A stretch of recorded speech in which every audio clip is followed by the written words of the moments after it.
Hello everyone, आज की video start करने से पहले मैं आप सबको एक ज़रूरी बात बताना चाहती हूँ।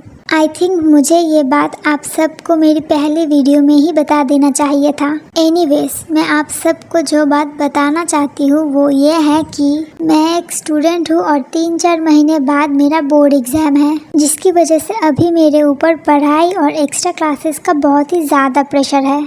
तो इसलिए मैं मेरी बोर्ड एग्ज़ाम होने तक डेली वीडियोस अपलोड नहीं कर पाऊँगी। मेरे एग्ज़ाम ख़त्म हो जाने के बाद मैं आप सब के लिए डेली स्टोरीज़ बनाऊँगी और अपलोड करूँगी। तो अभी के लिए मेरी लेट करके वीडियो अपलोड देने की वजह से अपसेट मत होना और मेरे वीडियोस के लिए पेशेंस के साथ वेट करना। ओके, तो और बकबक ना करके वीडियो को स्टार्ट करते हैं। मेरी आशिकी तुमसे ही। ये कहानी ऐसे दो इंसान की है जिनकी दुनिया एक दूसरे से एकदम अलग है। एक ज़मीन है तो दूसरा आसमान।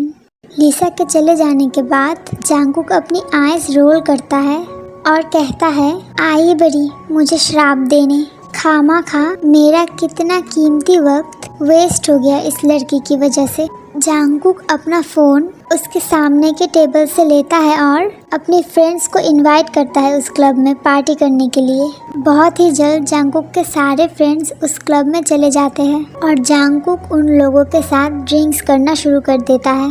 ड्रिंक्स और पार्टी करते करते जांगकुक को होश ही नहीं रहता कि रात के 12 बज गए हैं।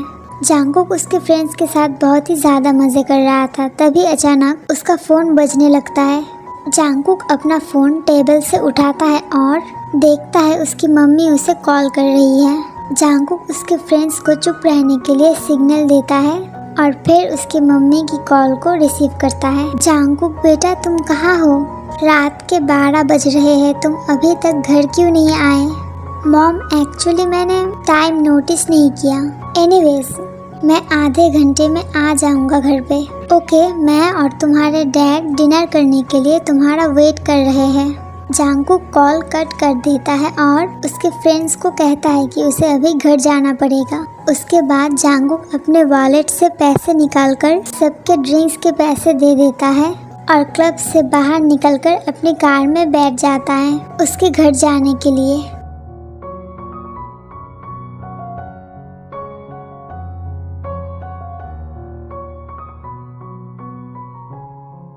जिन कॉल कट हो जाने के बाद अपने हस्बैंड की तरफ देखती है और बोलती है, रात के 12 बज गए हैं और अभी तक हमारा बेटा घर नहीं आया। जिन बेबी, तुम क्यों इतना परेशान हो रही हो? हमारा बेटा अभी और बच्चा नहीं रहा, वो अभी बहुत बड़ा हो गया है, वो अपना ख्याल रख सकता है, इसलिए तुम उसके बारे में सोचकर खामा परेशान मत हो।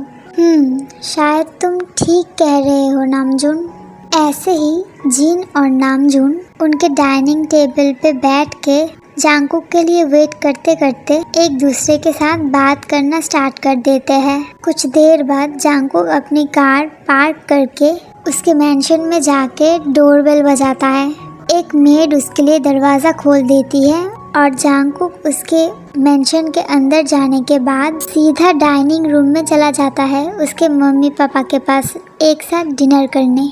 जांगकुक को डाइनिंग टेबल के सामने जाते हुए देखकर जिन बोलती है, जांगकुक बेटा तुम घर आ गए, चलो चलो बैठ जाओ खाना खाने के लिए।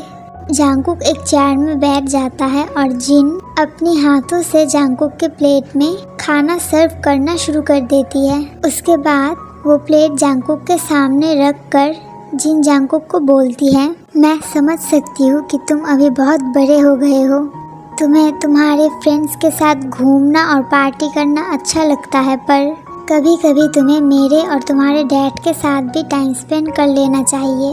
अगर ऐसे ही तुम रोज़ पार्टी करके रात को देर से घर आने लगे ना, तो फिर मैं तुम्हें शादी करा दूंगी, शायद उसके बाद तुम्हें घर आने को जल्दी मन करे।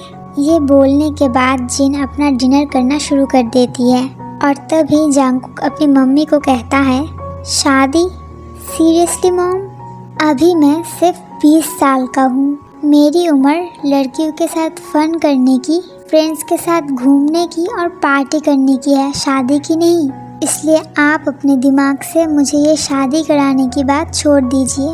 हाँ क्यों, क्या बुराई है शादी करने में? और बोल तो ऐसे रहे हो कि जैसे कभी भी शादी नहीं करोगे। उफ मॉम, अब बस भी कीजिए।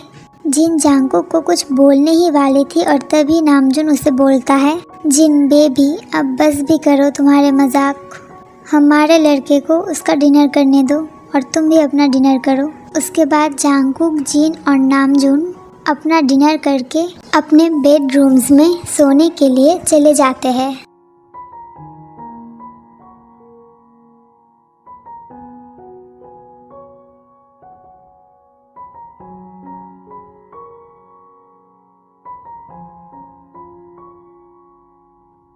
जांगकुक अपने बेडरूम में जाने के बाद अपने बेड में लेट के फ़ोन यूज़ करना शुरू कर देता है। अचानक जांगकुक की नज़र पड़ती है आज के डेट की तरफ देखते देखते जांगकुक सोचने लगता है, आज सुबह तो फर्स्ट ईयर के स्टूडेंट्स का पहला दिन है ना, मैं तो ये बात भूल ही गया था।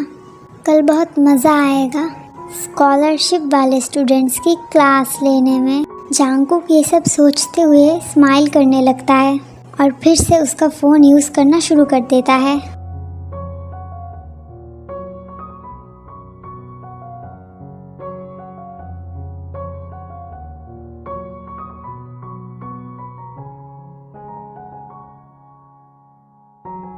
होसुक अपने और उसके बहन जिमिन के लिए ब्रेकफास्ट बनाने के बाद जिमिन के बेडरूम में जाता है जिमिन को उठाने के लिए। जिमिन उठ जा।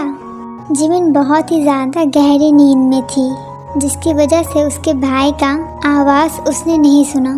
होसुक फिर से जिमिन को बुलाने लगता है, जिमिन जिमिन उठ जा, वरना अपने यूनिवर्सिटी के पहले दिन ही लेट हो जाएगी। जल्दी उठ जिमिन। जिमिन से कोई रिएक्शन ना मिलने के बाद होसुक जिमिन की बॉडी को जेंटली शेक करने लगता है। जिमिन मेरी प्यारी बहन उठ जा।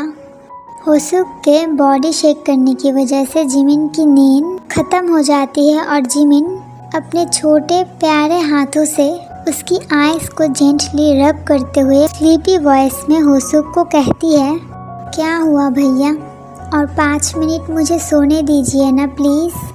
नहीं जिमिन, मैं तुझे और 1 मिनट भी नहीं सोने दे सकता हूँ। जल्दी से उठ जा जिमिन, वरना अपने यूनिवर्सिटी के पहले दिन ही लेट हो जाएगी।